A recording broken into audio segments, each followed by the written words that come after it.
¿Cómo se llaman ustedes? Vanessa. ¿Y? Rosita. ¿Y la chiquitita?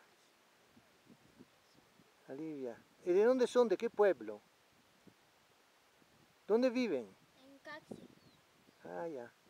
¿Y su idioma es quechua? Sí. ¿Se hablan un poco en quechua?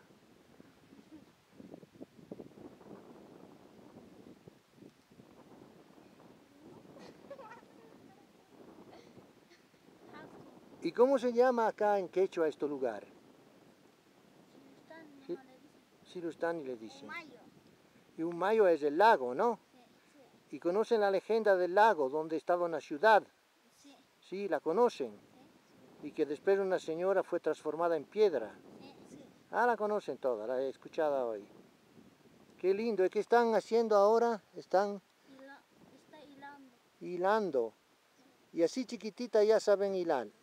¿Sí? Sí. Bueno, fue un buen encuentro aquí a Silustani y bueno, espero de encontrarla otra vez. Gracias.